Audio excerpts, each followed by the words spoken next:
लगता है कल रात मैंने तुम्हें ज्यादा परेशान किया, पर यही तो मेरा प्यार है स्वीट हार्ट। चलो अच्छे से तैयार हो जाओ। और हाँ, आज साड़ी पहनना, तुम उसमें और भी खूबसूरत लगती हो। आर्या बिना कुछ कहे उठकर जाने लगती है तो रुद्राक्ष बोलता है, जाने से पहले एक किस तो दे दो। आर्या उसके पास आकर बिना किसी भाव के उसके होठों पर अपने होठ रख देती है तो रुद्राक्ष उसकी कमर पकड़ लेता है और उसे शिद्दत से चूमने लगता है। कुछ देर बाद वो उसे छोड़कर बोलता है, चलो आज मैं तुम्हारी मदद करता हूँ। वो आर्या की साड़ी पहनने में मदद करता है, या यूं कहें कि उसे तंग करता है। वाह स्वीट हार्ट, तुम हमेशा ही कमाल लगती हो। वो उसके पेट पर चुटकी काटता है और स्टडी रूम में चला जाता है। वहीं आर्या बेड पर बैठ जाती है क्योंकि उसके पास करने को कुछ भी नहीं था। रुद्राक्ष के बिना तो वो गार्डन में भी नहीं जा सकती थी। इस विला में सिर्फ एक बूढ़ी बटलर थी, बाकी सर्वेंट काम करके तुरंत चले जाते थे। पेंटिंग करना उसका इकलौता शौक था। रुद्राक्ष की वजह से वो भी दूर हो गया था। आर्या को याद है कि रुद्राक्ष ने उससे कहा था, आर्या की उंगलियां कैनवास पर तभी चलेंगी जब वो मेरी पेंटिंग बनाएगी। 3 दिन पहले उसने ऐसे ही पेन से एक रफ पेपर पर रैंडम डिजाइन बनाई थी जो रुद्राक्ष को बिल्कुल पसंद नहीं आई, और उसने पूरे दिन उससे 100 से भी ज्यादा पेंटिंग बनवाई थी। उन्हें बनाते बनाते आर्या के हाथों में बुरी तरह दर्द होने लगा था क्योंकि उसके जले हाथ तब तक ठीक नहीं हुए थे। आर्या अपने हाथों को देखती है जो अब ठीक हो चुके थे, पर उन पर जलने के निशान अभी भी थे और उनकी खाल निकल रही थी। वो खिड़की के बाहर उड़ते पंछियों को देखती है जो खुले आसमान में आजादी से उड़ रहे थे। उसकी हालत पंछियों से भी बुरी थी। वो सोने के पिंजरे में कैद होकर रह रही थी जहां सब कुछ था सिवाय उसकी इज्जत और खुशी के। काश उसके पास भी पंख होता। वो खुले आसमान में पहुंच जाती और इतना दूर जाती जहां रुद्राक्ष का साया भी उस पर ना पड़ता। वो इन्हीं सोच में डूबी थी जब बूढ़ी बटलर कमरे में आती है और बताती है कि उससे मिलने को दादी आई है। आर्या, अब इन्हें क्या चाहिए? वो कमरे से बाहर चली जाती है। दादी हॉल में सोफे पर महारानी की तरह बैठी थी। उन्हें अभी तक रुद्राक्ष के वहां होने के बारे में पता नहीं था। आर्या उनके पास जाकर खड़ी हो जाती है। दादी उसके चेहरे को देखकर, 1 हफ्ते में तुम्हारी क्या हालत हो गई है? तुम अपना ध्यान नहीं रखती क्या? ऐसे कैसे चलेगा बेटा? आखिर तुम हमारे सिंघानिया खानदान की बहू हो। आर्या, आपको इतना दिखावा करने की जरूरत नहीं है। यहाँ हमारे अलावा कोई भी नहीं है। आप डायरेक्टली अपनी बातें कह सकती हैं। दादी, क्या तुम्हें इतनी भी तमीज नहीं कि अपनी दादी सास के पैर छूकर आशीर्वाद लो? आर्या, आप मुझे अपनी बहू मानती ही नहीं, तो आप मेरी सास कैसे हैं? और मुझे नहीं लगता मेरे जितने लो स्टैंडर्ड की लड़की से आप अपने पैर छुआना पसंद करेंगी। दादी आर्या के पास आकर उसका जबड़ा पकड़कर बोलती है, बहुत जुबान चलने लगी है तुम्हारी। और हाँ, तुम जैसे लोगों की औकात मेरे पैरों तले ही है, समझी? वो उसके बालों को हटाकर उसकी गर्दन पर बने निशान देखकर बोलती है, मेरे पोते रुद्राक्ष के साथ रंगरलियां मनाते हुए अपनी औकात मत भूल जाना। और याद रखना, तुम्हारी कोख से मेरे खानदान का वारिस नहीं पैदा कर सकती। तुम वो दवा तो खा रही हो ना? आर्या बिना कुछ कहे सिर घुमा लेती है। दादी, मुझे पहले से तुम्हारी नियत के बारे में पता था। वो अपने बैग से पिल्स निकालकर बोलती है, चुपचाप खाओ, और खबरदार रुद्राक्ष को इस बारे में बताया। ऐसी भी क्या बात है जो आप नहीं चाहती मुझे पता चले।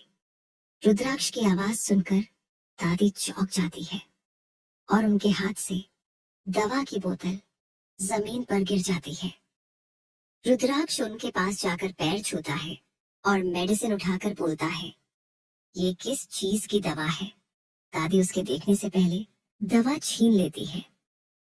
कुछ भी तो नहीं, तुम घर पर ही थे। वो गुस्से से आर्या को देखती है, लेकिन आर्या को कोई फर्क नहीं पड़ता। रुद्राक्ष उनके हाथ से दवा लेकर पढ़ने लगता है। यह देखकर दादी के पसीने छूट जाते हैं। वहीं गुस्से से रुद्राक्ष की नसें उभरने लगती हैं। आप मेरी बीवी को ये दे रही थी दादी। आर्या ने मुझसे ये लाने को कहा था। मैं भला क्यों अपनी बहू को ये दूंगी? बल्कि मैं तो चाहती हूँ तुम दोनों मुझे पोता या पोती दो और मैं उनके साथ खेलूं। मैंने तो आर्या को समझाया, बेटा ये दवा हेल्थ के लिए अच्छी नहीं है, लेकिन उसने मेरी बात नहीं मानी।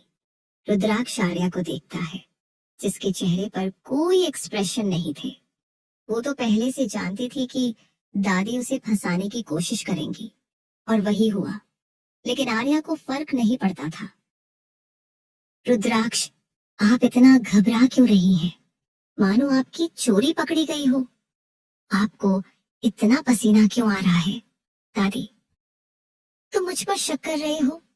रुद्राक्ष, हाँ, क्योंकि मुझे भरोसा है मेरी बीवी ये नहीं कर सकती।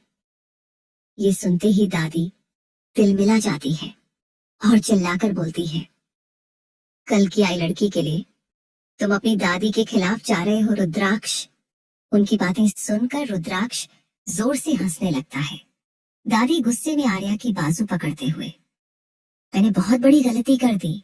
तुम जैसी नौकरानी को अपने घर की बहू बनाकर तुमने मेरे खिलाफ मेरे पोते के कान भरे हैं ना। तुम्हें मैं छोड़ूंगी नहीं। उसका हाथ छोड़ो दादी। मैंने कहा उसका हाथ छोड़ो। रुद्राक्ष जोर से चिल्लाता है। दादी सहम जाती है। उनके हाथ से आर्या की बाजू छूट जाती है। वहीं आर्या भी हैरानी से रुद्राक्ष को देख रही थी। दादी, रुद्राक्ष, आप इस लड़की के लिए अपनी दादी से ऐसी बदतमीजी करेंगे? भूलिए मत, दादी है हम आपकी। आपको अपने सीने से लगाकर पाला है हमने। आप इस लड़की के लिए हमारे खिलाफ जा रहे हैं, लेकिन क्या आपको इसकी सच्चाई पता है? ये लड़की बस पैसों के लिए आपके साथ है। इसकी माँ राजेश्वरी ने हमारे साथ सौदा किया था। ये लड़की बस 1 साल के लिए तुम्हारी बीवी है। इसके बाद ये पैसे लेकर दूर चली जाएगी। इस जैसी लड़की के लिए आप अपनी दादी से बदतमीजी कर रहे हैं। रुद्राक्ष गुस्से से, वह मुझसे दूर नहीं जा सकती। मैं जाने ही नहीं दूंगा। आपको लगता है आप मुझसे कुछ छुपा सकती हैं। मुझे सब कुछ पहले से पता है, और ये भी कि आपने आर्या को मजबूर किया था। इससे मेरी शादी कराना आपकी मर्जी थी, लेकिन इसे छोड़ना ना छोड़ना मेरी मर्जी है। जब तक इसकी सांसें चलेंगी तब तक ये मेरे साथ रहेगी। दादी, इससे आपकी शादी कराना हमारी मर्जी नहीं, मजबूरी थी। हमने सब कुछ आपके लिए किया मेरे बच्चे। आपका गुस्सा कंट्रोल ही नहीं होता था। जब हमने पंडित जी को आपकी कुंडली दिखाई, आपकी कुंडली में दोष था जो आगे जाकर आपकी मौत का कारण बन सकता था। जब हमने सुना तो हम घबरा गए और पंडित जी से उपाय पूछा, तो उन्होंने हमें आर्या के बारे में बताया, जिसकी कुंडली बहुत खास थी और सिर्फ आपके लिए बनी थी। पंडित ने कहा था, सिर्फ इस लड़की के आपके साथ रहने से आपकी जिंदगी में बदलाव आएगा और आप ठीक हो जाएंगे। हम फिर भी शादी के लिए राजी नहीं थे, लेकिन पंडित जी ने उपाय बताया कि अगर आपकी शादी सिर्फ 1 साल की भी हो तो भी कोई दिक्कत नहीं होगी। क्योंकि आपकी कुंडली का दोष खत्म हो जाएगा। हमने ही आर्या की सौतेली माँ राजेश्वरी को अपनी केयरटेकर बनाया और हमें पता चला कि वो आर्या को पसंद नहीं करती। हमने इस बात का फायदा उठाया और उन्हें मुंह मांगी रकम देकर आर्या को खरीद लिया। दादी, गलती हमारी ही थी कि हमने इसकी शादी आपसे कराई, लेकिन अब हम अपनी गलती सुधारेंगे। आप आज ही इस लड़की को डाइवर्स देंगे, समझे आप? हम आपके लिए एक प्यारी सी लड़की लाएंगे जो बेहद खूबसूरत होगी। देखना, वो आपको जरूर पसंद आएगी। उनकी बातें सुनकर रुद्राक्ष जोर जोर से हंसने लगता है। आपको लगता है आप मुझे कंट्रोल कर सकती हैं, तो आप बहुत गलत सोचते हैं दादी। आपने जबरदस्ती मेरी शादी कराई थी, लेकिन इसे मुझसे दूर करने की सोचना भी मत, वरना मैं भूल जाऊंगा कि आप मेरी दादी हैं। यह सुनकर दादी हैरान थी, क्योंकि आज तक कभी रुद्राक्ष ने उनसे ऐसी बात नहीं की थी। वो गुस्से से चिल्लाती हैं, तुम पागल हो गए हो रुद्र। रुद्राक्ष हंसते हुए, मैं पहले से ही पागल था दादी, आप भूल गई। ये लड़की मेरा जुनून बन चुकी है। I am not love her, but I obsessed with her। Arya हैरानी से दादी पोते की बातें सुन रही थी। दादी की बात सुनकर आर्या को उम्मीद की एक किरण दिखी थी कि शायद उनके कहने पर रुद्राक्ष उसे छोड़ देगा, लेकिन अब उसे यकीन हो चुका था कि मौत ही उसे रुद्राक्ष से अलग कर सकती है। दादी नफरत से आर्या को देखती हैं। यह सब तुम्हारी वजह से हो रहा है, तुम्हें मार दूंगी। वो उस पर हाथ उठाती, उससे पहले रुद्राक्ष उनकी कलाई पकड़कर बोलता है, ये गलती मत करना, वरना मैं भूल जाऊंगा कि आप मेरी दादी हैं। दादी गुस्से से चिल्लाती हैं, तो क्या करोगे तुम? मुझे मारोगे? रुद्राक्ष उनके बिल्कुल करीब आकर धीमी मगर सख्त आवाज में कहता है, अगर आपने अपनी हरकतें नहीं सुधारी तो हाँ, मैं आपको भी मार दूंगा। इतना सुनते ही दादी के चेहरे पर पसीना आ जाता है। वहीं आर्या सदमे से रुद्राक्ष को देख रही थी। क्या ये आदमी मुझसे इतना ऑब्सेस्ड हो चुका है कि मेरे लिए अपनी दादी को भी मार देगा? मैंने पहले भी बहुत मर्डर किए हैं, तो एक और मेरे लिए कोई बड़ा काम नहीं है।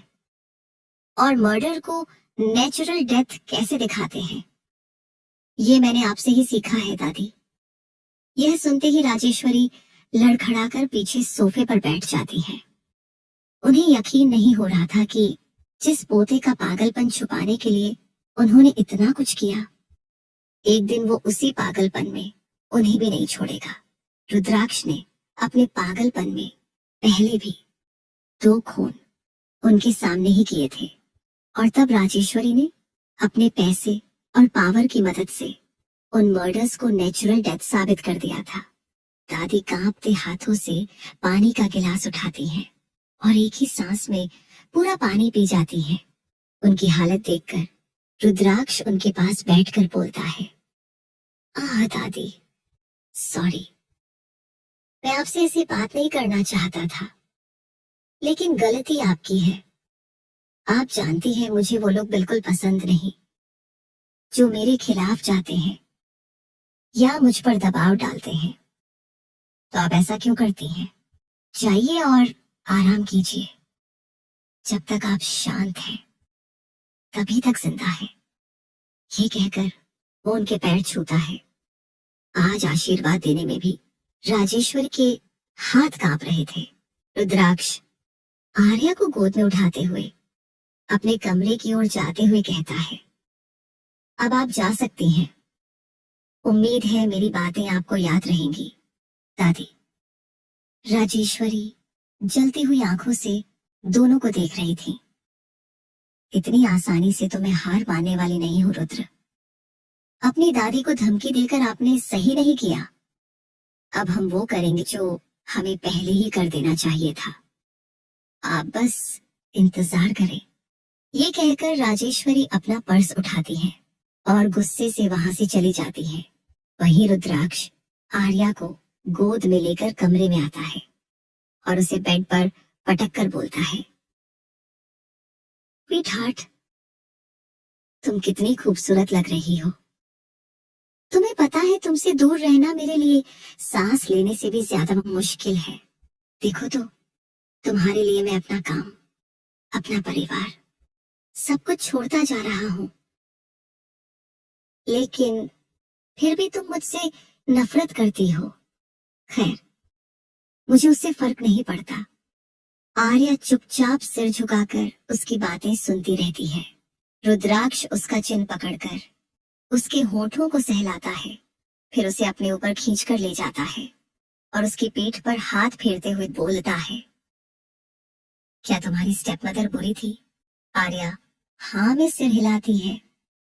वर्ड स्वीट हार्ट, रुद्राक्ष बोलता है। हाँ, आर्या बहुत धीमी आवाज में कहती है।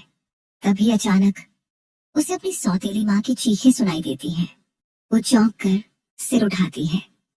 रुद्राक्ष ने अपने फोन में एक वीडियो खोल रखा था जिसमें उसकी सौतेली माँ पूरी तरह बंधी हुई थी और चीख चीख कर रो रही थी, और सबसे डरावनी बात ये सब लाइव चल रहा था।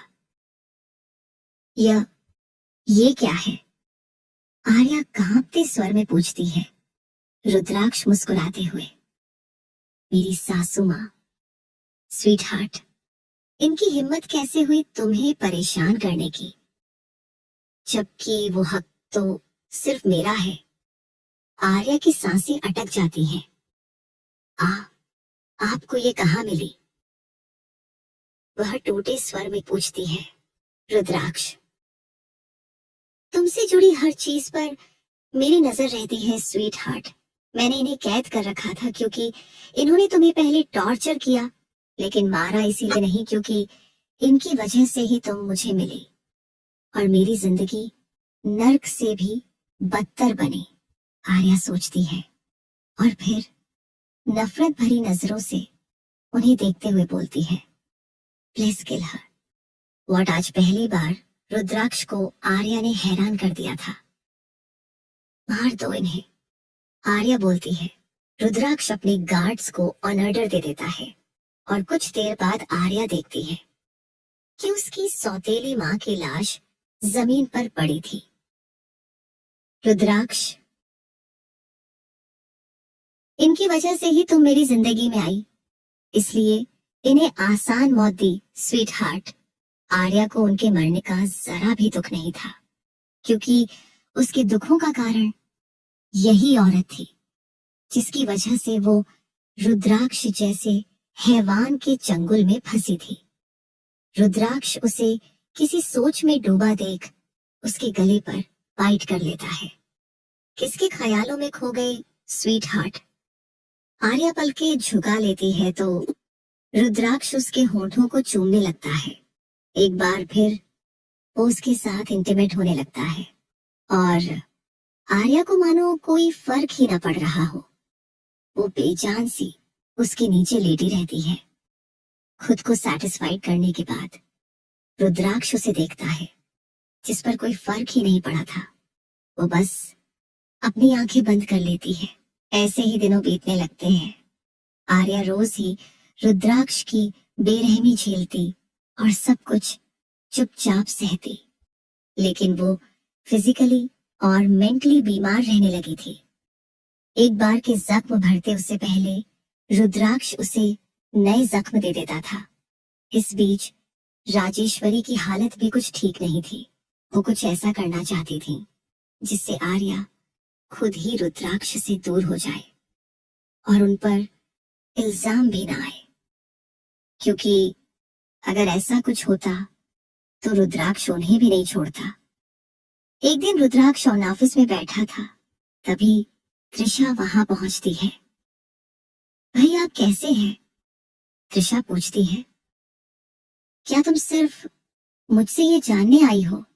त्रिशा, नहीं, वो भाभी का भी फोन नहीं लग रहा। मेरी उनसे काफी दिनों से बात नहीं हुई है।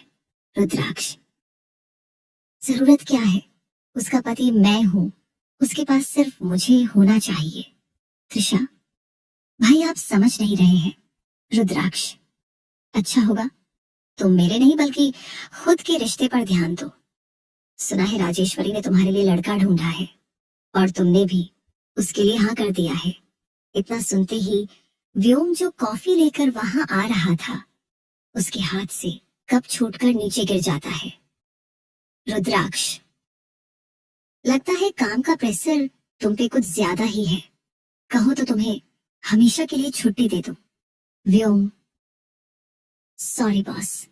वो एक गुस्से भरी नजर त्रिशा पर डालता है और वहां से चला जाता है। त्रिशा, भाई मुझे कुछ काम है, मैं अभी आती हूँ। वो उसके पीछे निकल जाती है, जो देख रुद्राक्ष के होठों पर तिरछी मुस्कान आ जाती है। त्रिशा व्योम को ढूंढते हुए उसके कैबिन में आती है और उसे पीछे से गले लगा लेती है। व्योम उसे दूर झटक कर बोलता है कि आप क्या कर रही हैं मैडम? आपकी शादी होने वाली है, जाइए और तैयारी कीजिए। त्रिशा, व्योम मेरी बात सुनिए, आप जैसा सोच रहे हैं वैसा कुछ नहीं है। रिश्ता राजेश्वरी लेकर आई है, लेकिन मैंने उन्हें हाँ नहीं कहा है। व्योम, तो इंतजार किस चीज का है? आप भी हाँ दीजिए। त्रिशा गुस्से से, बस भी करिए व्योम, माना मैंने कल आपसे गुस्से में ज्यादा बोल दिया। इसका मतलब ये तो नहीं कि आप मुझे ताने मारे। और आप एक बात बताएं, क्या ये आपका भी फर्ज नहीं बनता कि आप सामने से मेरे घर वालों से मेरा हाथ मांगे? लेकिन आप ठहरे के नंबर के डरपोक।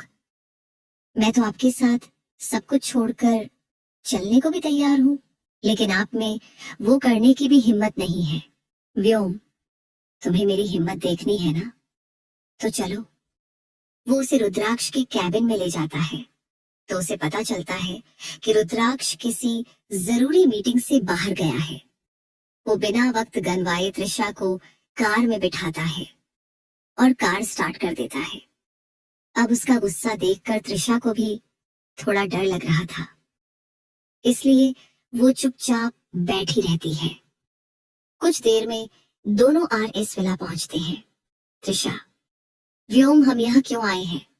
देखिए, दिमाग से काम लीजिए, पहले भाई से बात करते हैं, वरना राजेश्वरी तो मुझे ताने दे देकर ही मार देंगी।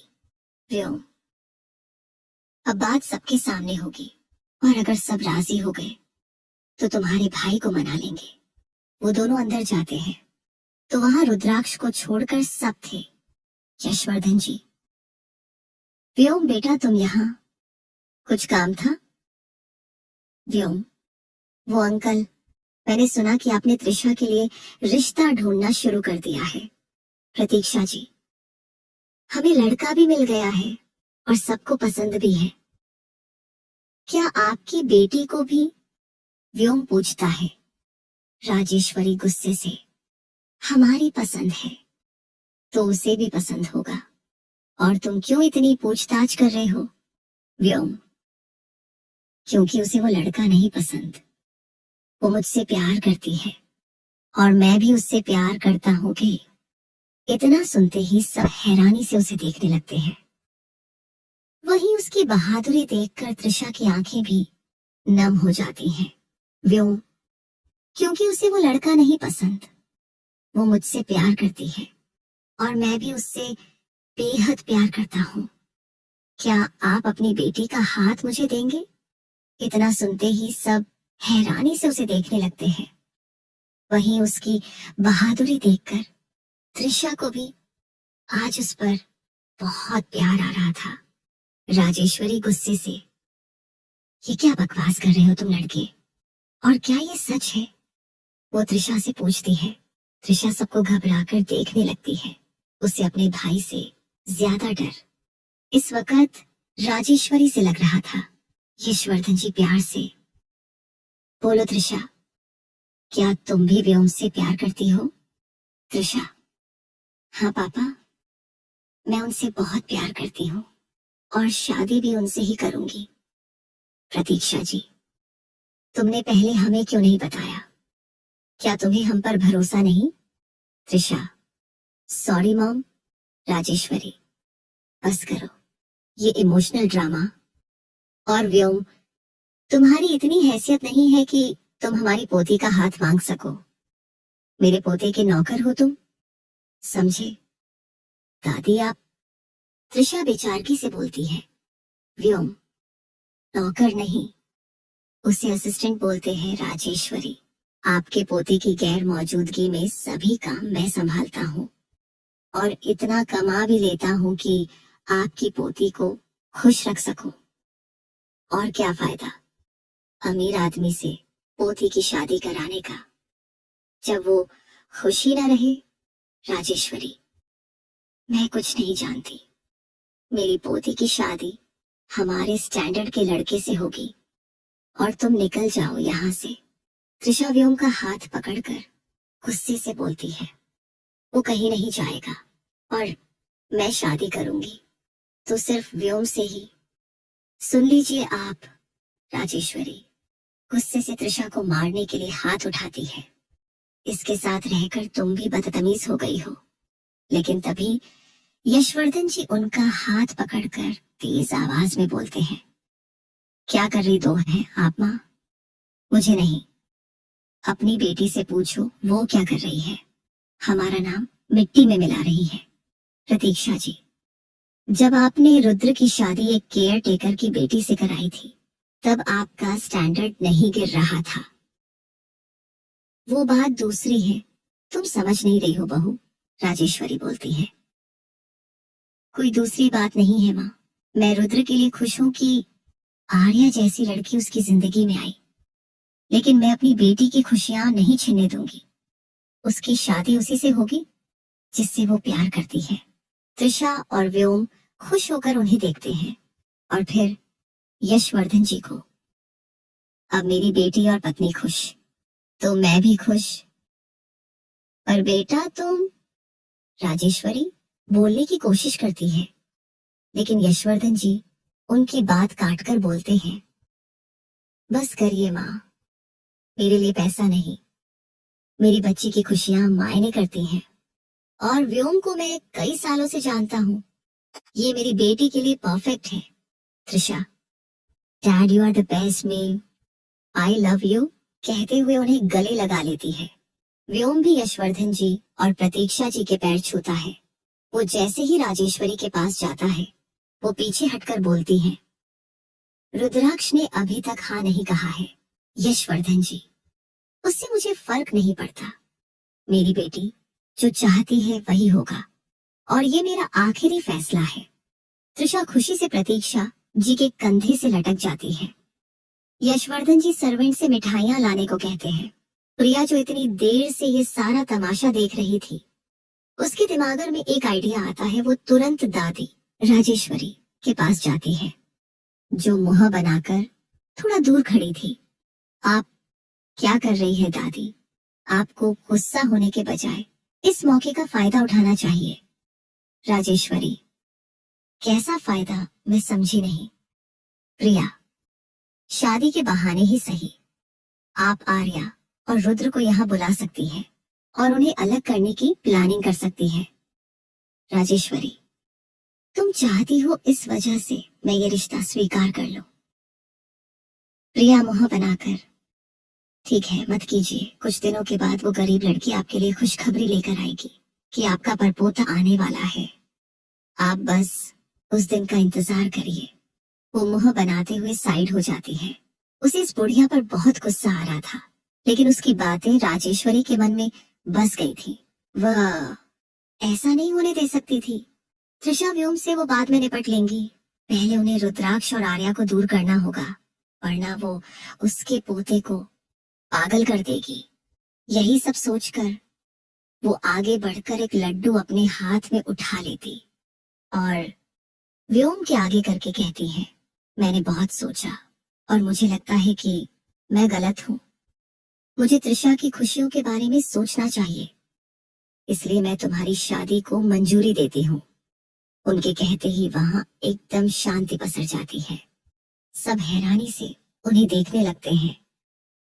राजेश्वरी, आप सब मुझे ऐसे क्यों देख रहे हैं? यशवर्धन जी उनका माथा चेक करके बोलते हैं। माँ, आपको बुखार तो नहीं है? राजेश्वरी गुस्से से, तुम लोगों ने क्या मैं इतनी बुरी लगती हूँ कि अपनी पोती की खुशी में आग लगाऊंगी? आप ऐसी ही हैं। त्रिशा और व्योम धीरे से बोलते हैं। तभी अदिति आगे आकर बोलती है, कंग्रेचुलेशन त्रिशा, व्योम, फाइनली तुम दोनों की भी शादी होने वाली है।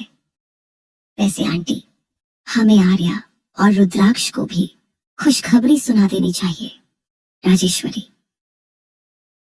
हाँ सही कहा, हम आज ही उनके पास चलते हैं और उन्हें वापस लेकर आएंगे।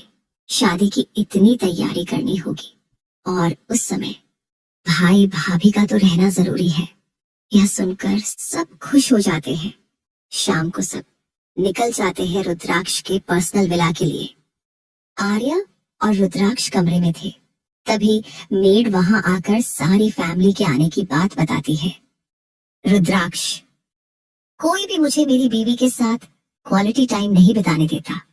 कुछ देर बाद जब वह नीचे जाती है तो प्रतीक्षा जी, त्रिशा, राजेश्वरी माँ और अदिति सब वहां बैठे थे। आर्या जाकर राजेश्वरी और प्रतीक्षा जी के पैर छूती है। राजेश्वरी और अदिति उसके पीले चेहरे को देखकर काफी खुश हो रही थी। वहीं प्रतीक्षा जी और बाकी सब टेंशन में आ गए थे। प्रतीक्षा जी उसका चेहरा छूते हुए बोलती है, 1 महीने में तुम कितनी कमजोर हो गई बेटा, अपना ध्यान नहीं रखती। तुम्हारी तबीयत तो ठीक है ना? कहीं रुद्र ने तो कुछ नहीं किया? आर्या का मन उन्हें चीख चीख कर सच बताने का था, लेकिन वो झूठी मुस्कान लिए बोलती है, उन्होंने कुछ नहीं किया माँ, बस मेरी थोड़ी तबीयत खराब है। त्रिशा, अब आप हमारे साथ घर चलना, देखना 2 दिन में ही आपका चेहरा चमकने लगेगा। रुद्राक्ष, आप यहाँ? फिर व्योम को देखकर, तुम इनके साथ कैसे? प्रतीक्षा जी खुशी से, हम उन्हें गुड न्यूज देने आए हैं, जल्द ही तुम्हारी बहन पराई होने वाली है। रुद्राक्ष, लड़का कौन है? सब व्योम को देखने लगते हैं तो वह धीरे से बोलता है, मैं boss, I love her so much. Rudraksh, okay के? त्रिशा हैरानी से, सिर्फ ओके भाई? मुझे लगा आप हिंदी फिल्मों के विलेन की तरह उसका मुंह तोड़ देंगे। क्या तुम सचमुच ऐसा चाहती हो? रुद्राक्ष पूछता है तो त्रिशाना में सिर हिला देती है। रुद्राक्ष व्योम को घूरते हुए, जिस दिन उसकी आंखों में तुम्हारी वजह से आंसू आए, वो दिन तुम्हारी जिंदगी का आखिरी दिन होगा, समझ गए? व्योम हकलाते हुए, जी बॉस। राजेश्वरी अभिमान की धमकी भूली नहीं थी, इसलिए वह मासूम सा चेहरा बनाकर आवाज में मिठास घोलते हुए बोलती है, कल पंडित जी शादी का मुहूर्त निकालने आ रहे हैं, इसलिए अब तुम दोनों भी घर चलो। रुद्राक्ष, हम टाइम पर आ जाएंगे। यशवर्धन जी, आ नहीं जाओगे? तुम हमारे साथ ही चल रहे हो। प्रतीक्षा जी, हाँ, बहुत रह ली सबसे दूर। मुझे मेरी बहू के बिना अच्छा नहीं लगता। तुम दोनों अकेले, तुम दोनों के बिना वह घर काटने को दौड़ता है। चलोगे ना हमारे साथ? वो आर्या से पूछती है तो वह रुद्राक्ष की तरफ देखने लगती है। रुद्राक्ष, मुझे कोई प्रॉब्लम नहीं है, हम आज ही घर चलते हैं। आदिति और राजेश्वरी यह सुनकर बहुत खुश होती हैं कि फाइनली रुद्राक्ष घर वापस आ रहा है। सबसे ज्यादा खुश आदिति ही थी, क्योंकि वह बहुत बार इस विला में आने की कोशिश कर चुकी थी, लेकिन रुद्राक्ष ने उसे बाहर से ही भगा दिया था।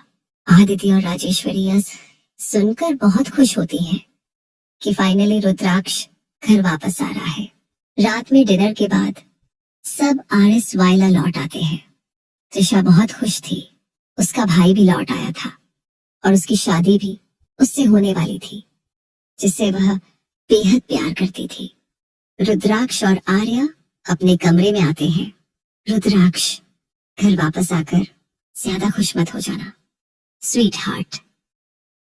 और मेरी माँ बहन से ज्यादा करीब होने की जरूरत नहीं है। याद रखना, तुम सिर्फ मेरी हो, मेरी गुलाम। आर्या सिर हिला देती है। रुद्राक्ष, गुड गर्ल, जाओ बेड पर लेट जाओ और मेरा इंतजार करो। ये बोलकर वह बाथरूम में चला जाता है। आर्या बेड पर लेटकर सीलिंग को घूरने लगती है, किसी बेजान गुड़िया की तरह। रुद्राक्ष कुछ देर में तौलिया लपेटे बाहर आता है और आर्या को देखता है, जिसका चेहरा ऊपर की तरफ था और खुले बाल बेड पर बिखरे थे। फैमिली के सामने खुद को ठीक दिखाने के लिए उसने थोड़ा मेकअप भी लगाया था, जिसकी वजह से वह कुछ अलग लग रही थी, वरना खूबसूरत तो वह रुद्राक्ष को बिखरी हालत में भी लगती थी। वह उसके पास जाकर बैठ जाता है और उसके खुले पेट को छूते हुए बोलता है, तुमने मुझ पर कौन सा जादू चलाया है स्वीट हार्ट, जो उतरने का नाम ही नहीं लेता। तुम्हारे इस खूबसूरत जिस्म को जितना भी देख लो, कभी मन ही नहीं भरता। You make me crazy sweet heart, every day, every time. वह उसके होठों पर होठ रखकर पूरे पैशन से चूमने लगता है, लेकिन उसकी आंखें खुली थी, जो आर्या की खाली आंखों से बराबर मिली हुई थी। रुद्राक्ष रुककर उसकी आंखों में देखने लगता है तो वह पलकें झुका लेती है, जो देख रुद्राक्ष हल्का सा मुस्कुरा देता है और उसके होठों के कोने पर जोर से काट लेता है। आर्या को दर्द तो होता है, लेकिन मुंह से एक भी आवाज नहीं निकलती, जो देख रुद्राक्ष को गुस्सा भी आ रहा था। उसे मजा सब आता था जब वह अपना सितम आर्या पर बरसाता और वह उसका नाम लेकर दर्द से आह भरती। लेकिन अब ऐसा होना बंद हो चुका था। आर्या का बिहेवियर कहीं ना कहीं रुद्राक्ष को चुभने लगा था, जो उसे और गुस्सा दिला रहा था। एक झटके में वह उसके कुर्ते को फाड़कर साइड में फेंक देता है और उसके पेट से लेकर सीने तक चूमते हुए काटने लगता है, जिससे आर्या के शरीर पर निशान बन रहे थे। वह चुपचाप लेटे हुए सीलिंग को देख रही थी। रुद्राक्ष उसके निचले हिस्से पर जाता है, लेकिन अगले पल हड़बड़ाहट में ऊपर उठ जाता है। तुमने मुझे पहले क्यों नहीं बताया? आर्या उसे देखने लगती है। रुद्राक्ष, मैं कुछ पूछ रहा हूँ। आर्या, आपने तो कहा था कि आप जब चाहे मेरे साथ इंटीमेट हो सकते हैं, मैं आपको रोक नहीं सकती। रुद्राक्ष चिल्लाते हुए, गो एंड चेंज। आर्या चुपचाप अपने कपड़े समेटकर बाथरूम में चली जाती है। रुद्राक्ष को याद आता है कि 2 महीने पहले कैसे आर्या पीरियड की वजह से दर्द से छटपटाती रही थी, लेकिन आज वह एकदम शांत लेटी हुई थी, मानो उसे दर्द ही ना होता हो। कहते हैं ना, जब जुल्म हद पार हो जाता है तो लोग या तो विद्रोह करते हैं या उसे अब किस्मत मान सहना सीख लेते हैं। ऐसा ही आर्या के साथ था। हर बार की तरह उसे बहुत दर्द हो रहा था, लेकिन वह बिना किसी भाव के चेंज करके वापस बेड पर आकर लेट जाती है। रुद्राक्ष बिना कुछ कहे लाइट ऑफ करके लेट जाता है, लेकिन आज नींद उसकी आंखों से कोसों दूर थी। उसे अजीब सा एहसास हो रहा था। कुछ देर बाद वह साइड लैंप जलाता है और आर्या को देखता है, जो दर्द से अपने पेट को पकड़े सो रही थी। उसका चेहरा दर्द से पीला पड़ा था। वह कुछ देर उसे घूरता है और फिर उसके लिए हॉट वाटर बैग उसके पेट पर रख देता है, ताकि उसे आराम मिले। नींद में भी आर्या को आराम मिलता है और वह सुकून से सो जाती है। रुद्राक्ष भी अपनी जगह वापस आ जाता है अगली सुबह आर्या की नींद जल्दी खुल गई थी। वह फ्रेश होकर बेड पर ही आकर बैठ जाती है, क्योंकि उसे रुद्राक्ष के मर्डर की आदत हो चुकी थी। कुछ देर बाद रुद्राक्ष की नींद खुलती है तो उसकी नजर आर्या पर जाती है। वह तुरंत उठकर उसके पास जाकर पूछता है, are you okay sweetheart? तुम्हें दर्द तो नहीं हो रहा? आर्या ना में सिर हिला देती है। रुद्राक्ष एक नजर उसे देखकर बाथरूम में चला जाता है और कुछ देर के बाद फ्रेश होकर बाहर आता है। चलो स्वीट हार्ट, ब्रेकफास्ट करने चलते हैं। वह जैसे ही दरवाजा खुलता है उसकी टक्कर दादी राजेश्वरी से हो जाती है। राजेश्वरी एक नजर दोनों को देखती है और रुद्राक्ष के हाथ पर उनकी नजर ठहर जाती है, जिसने आर्या का हाथ पकड़ा हुआ था। उन्हें गुस्सा तो बहुत आ रहा था, पर वो झूठी मुस्कान ओढ़े बोलती है, गुड मॉर्निंग रुद्र, मैं तुम दोनों को ही बुलाने आई थी। मैंने दोनों के लिए अपने हाथों से नाश्ता बनाया है। रुद्राक्ष बिना कुछ कहे उन्हें घूरने लगता है तो वो उदास होकर बोलती है, मुझे माफ कर दो बेटा, मैं उतनी भी बुरी नहीं हूं जितना तुम लोगों ने समझा है। मैं मानती हूं मैंने कुछ गलतियां की हैं, लेकिन मैं वादा करती हूं आगे से ऐसा कुछ नहीं होगा।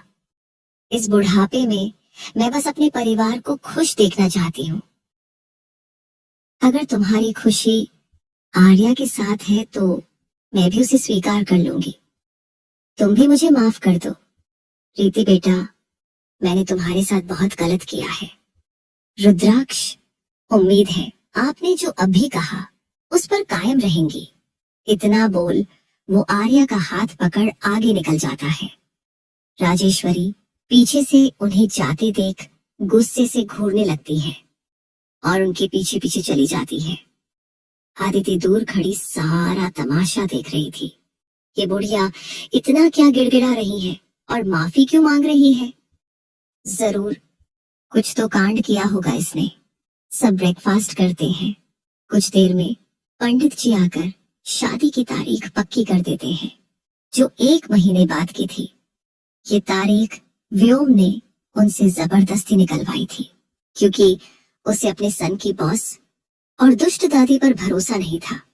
पंडित जी के जाने के बाद दादी, राजेश्वरी और अदिति, प्रिया कमरे में आ जाती है। अदिति, हमारे पास सिर्फ 1 महीना है आर्या को रुद्राक्ष की जिंदगी से दूर करने के लिए। आपके पास कोई प्लान है दादी?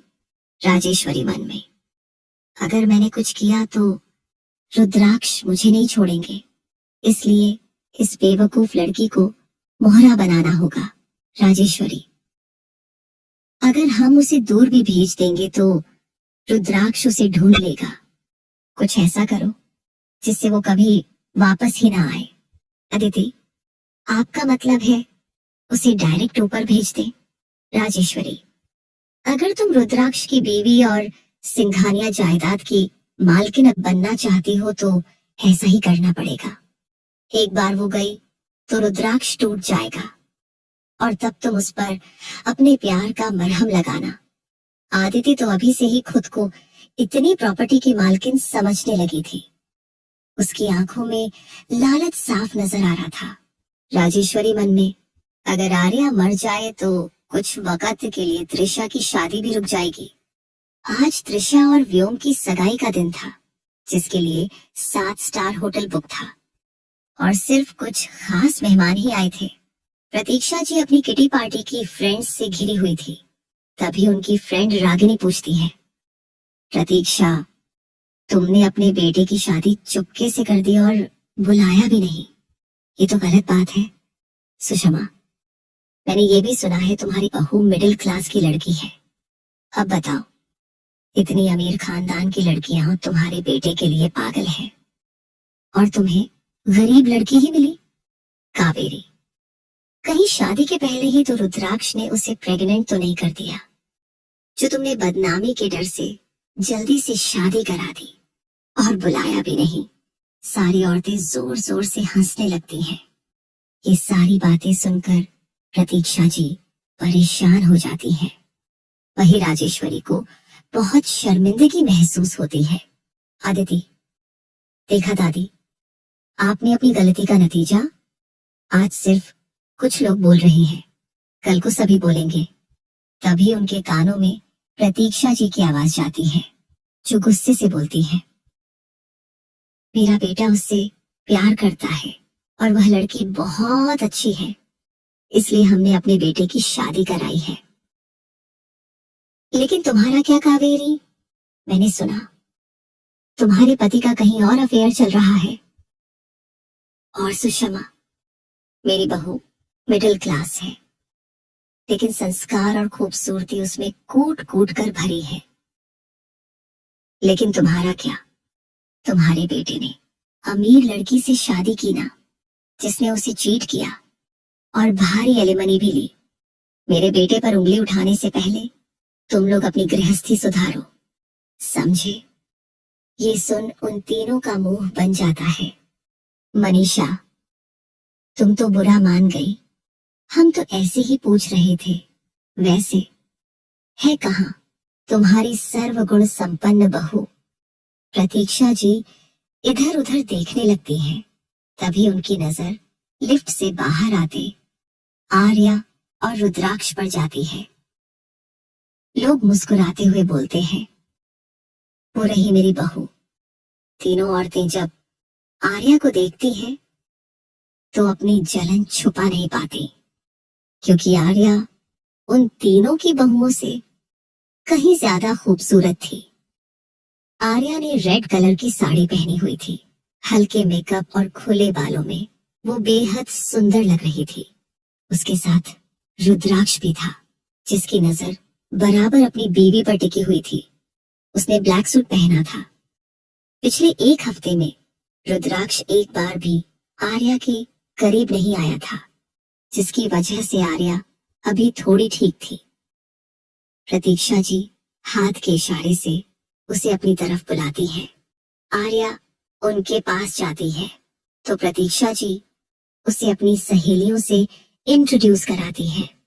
आर्या झुककर उनके पैर छूती है। आसपास बैठी औरतें उसकी खूबसूरती की तारीफ करने लगती हैं, जो सुन प्रतीक्षा को बहुत अच्छा लगता है। वहीं राजेश्वरी और अदिति का मुंह बना हुआ था। अदिति धीरे से दादी राजेश्वरी के कान में फुसफुसाती है, दादी ये कुछ ठीक नहीं लग रही। मेरा मतलब, जब हम मिलने गए थे तब इसकी हालत बहुत खराब थी, ऐसा लग रहा है। यहाँ आने के बाद रुद्र ने टॉर्चर करना बंद कर दिया है।